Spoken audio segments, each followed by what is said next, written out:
Of course, the book of Acts, as we're talking about Testament, is really, really important, but the most important person within that book, other than Jesus and God and maybe Peter and John, let's talk about Saul. Saul is an incredibly important character within this book. Obviously, his conversion in the book of Acts is what brought on the majority of the New Testament and a lot of the letters that we got from him to these different areas. And so Saul, who turns to Paul, is really, really a big character within this show here in the book of Acts. And so let's talk about Saul. Let's talk about where he comes from and what he's doing here in the show overall. There's some really interesting little tidbits that are fun to kind of look at here.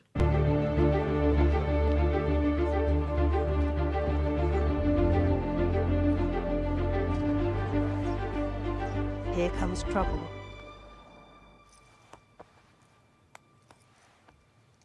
So here, I want you to take note of this green kind of braiding on the clothing here. We talked about this in a previous episode, but this is indicative of the Pharisees. The Pharisees have this green sort of outline here. Enter. Minister, there's someone here to see you. On Shavuot? No, Mara, not today. Please tell them that today is significantly inconsequential. So this is Shavuot, or in other words, Pentecost. This is the day that all of this happens. And so he's saying, why would there be a visitor on Shavuot? Tell them basically, and then Saul kind of finishes what he's going to say there. Now, a couple of things as we walk into the room, some significant things. Number one, you can see here on the back wall, this is a map of the Mediterranean, okay? So we have, obviously, Italy, we've got some of Greece, and of course, Israel, and the Red Sea down here. So there's a lot of different points there. You can see the same thing. If we jump over here, this is basically the same map that we're looking at there. So he's got it a little, obviously, stylized in his office there to see the whole map of this region of the Mediterranean area here as we look at Cyprus and Lebanon and Israel and Egypt and all those different areas that are around in this area. This is one of the things I love about the show is they have these little Easter eggs of things that put you within the place of the actual authentic ancient Israel location, but of course it's under a layer of analogy, right? And so we're kind of looking at that here. That's what my teacher always said. Saul, my boy. Minister Gamaliel. Oh, it is so good to see you again. Likewise, Master, likewise. So we know through Scripture, because of the writings of Paul, that he was a Pharisee among Pharisees. Most likely he was part of the Sanhedrin. And also he was taught by Gamaliel. So Gamaliel here, we've talked about this previously. I'll mention it one more time though. He is the grandson of Hillel. Hillel is one of the most famous Pharisees of all time because he started a school called the School of Hillel, which is a lot of the teachings that even Jesus would have used during the time that he lived and taught on earth. It's a very important character here that we're seeing, not only Saul, but also Gamaliel and his role in what's going on here. Gamaliel would have been highly respected, and there would have been a lot of things that are people would have respected him, and a lot of things would have been there for Gamaliel in particular during this time. So Saul being connected to him is actually really, really important to this story as well. Been too long. I was expecting you at Passover. It's unlike you to miss the festival. I was held up back home. You were in Tarsus. My mother, she finally passed. So we hear there as well, Saul was back at home. He was back in Tarsus. Of course, we know this is where Saul is from technically because he's Saul of Tarsus. And so he was back home and he was waiting for his mother to pass away.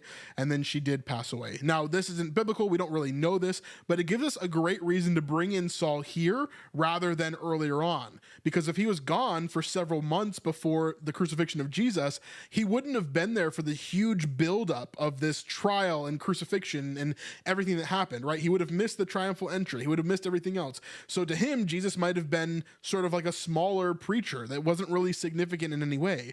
And so then Saul really becomes invested as he learns more about this movement and what is happening here. It gives us a great starting point for Saul because it doesn't make it so that he's overly important or overly obsessed with Jesus and the followers of Jesus quite yet.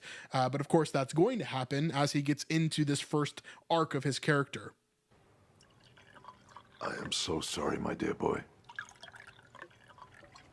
It was Yes, someone's asking in chat really fast if Saul was a Roman citizen.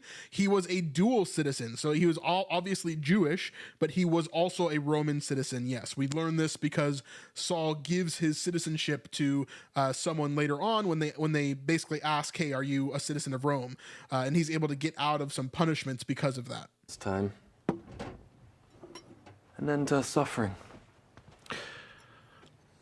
And one day, a new life. But I'm here now. You heard about Minister Yusuf? So here they begin to talk about Minister Yusuf. Now, Minister Yusuf is Joseph of Arimathea. This is who they're kind of talking about here.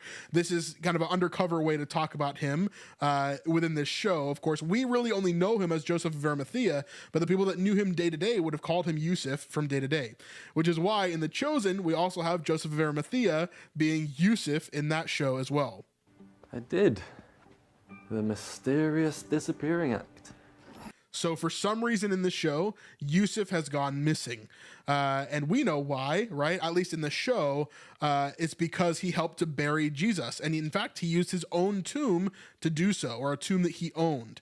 And so we can see here that after Yusuf buried Jesus, he went into hiding, possibly because he was afraid of retaliation from the ministers or something else within the show. In scripture, to be clear, we don't see him hiding after the fact. We just don't really hear about him ever again. Ideas what happened? No. No one is saying anything. So, I take it his spot in the Sanhedrin will be up for grabs next year. So his spot in the Sanhedrin is open in the ministry here of the Sanhedrin, and so Saul is now trying to push his way as he's kind of ambitious, right? He's trying to push his way into the Sanhedrin here and take Yusuf's spot. Yeah. Here it comes. You know I'm ready. Saul, you haven't been here regularly for some time. The local synagogues are one You're thing, the one but who keeps sending me out on the road to sharpen my skills, my mind. I'm ready, Gamaliel. I surpassed every other minister in training when I was here. And out there in the provincial towns and villages, it's too easy. So we can see the character of Saul here. He is very intelligent. He is very well off and smart, right? But he's also very arrogant. I need a challenge. Not only here is he saying that he needs a challenge, but he's saying he deserves that spot. He's saying he deserves a challenge.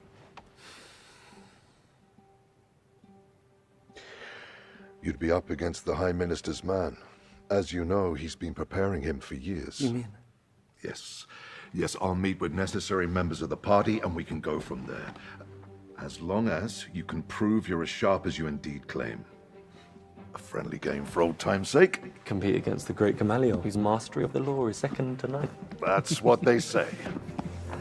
So then they begin playing this little game here where they don't show it on screen, but they're clearly going back and forth between the law and having this discussion. This is a very Jewish thing, okay? In any of the synagogues or any of the Beit Midrashes or anything like that, you would have Pharisees or leaders or even students having discussions like this, arguing about certain things and having these quarrels between each other. This is a very Jewish thing. Again, it just looks slightly different because of the analogy that we're looking through here. Now, if we continue forward, we can see kind of the ending of that conversation really quickly. I'll kind of go here, just play this little part right here. I've got her. Have you quite finished? Gloating, not even close. So you see that ending moment there of the scene we saw previously. If you're quite finished gloating, basically, he's like gloating. No, not even close. So he's obviously, that arrogance is coming up, but it shows that he knows more about the law than even Gamaliel here. That he is really proficient in the law, and he can even challenge one of the most learned people in the space, right? Which is very important for us to know. It helps us to understand his character even more here. As we continue on. we see that in this scene, as we talked about with Esther, she comes in, she's talking about the followers of Christ, and Saul is freaked out. He's like, what is happening here? Who are you talking about? You know, who are these people that are part of this? So he wants to learn more. And then in this scene, we see as well that we played with the ministers here. We see that again, he's seeing what's going on here. He's seeing the different reactions to Jesus, and he's getting more and more curious throughout this whole entire section here. Then later on, we get this moment where he wants to basically help, and so he joins in with the officers of the temple guard, which are more like police officers in a lot of ways, and he joins in with them, and he's able to go to the final day over there. But overall, I want to show you this one last piece, and then we'll jump into the ending here. Thought you said you're out today. I'm heading off now, but I wanted to catch you before, well, you know. Everything okay? Be careful out there today, Saul. Something tells me this is just the beginning. I doubt that. Keep a close eye and try not to dismiss anything just yet. Saul, be wise. It's me, Master. Your cleverest student. I don't miss a thing. Wisdom is not the same as... I love this line here, not because it's anything like crazy special, but it's one of those things that makes you think, right? Because Gamaliel doesn't finish this line. He just says, wisdom is not the same as, and then he just leaves it there. They're not the same thing.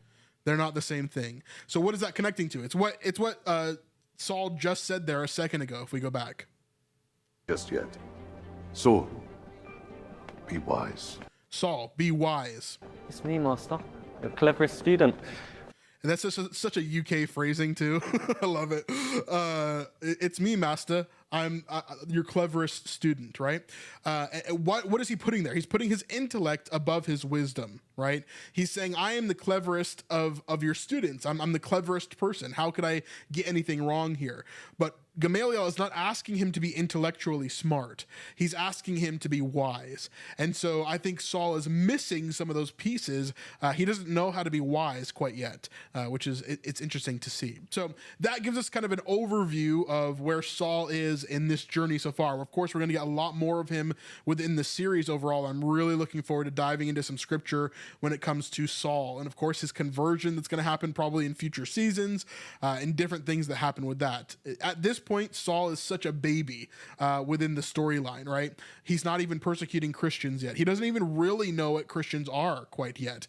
And so his first interaction with these Christians and what's happening is at the very end of this episode here, which we're going to talk about next. If you want to see the deep dive on that, definitely subscribe to the channel, and we'll see you guys on that one. But also, if you want to check out our chosen deep dives, we've got a ton of videos coming out right now on the channel. Yes, I am tired. All right. We'll see you guys in the next one. Peace.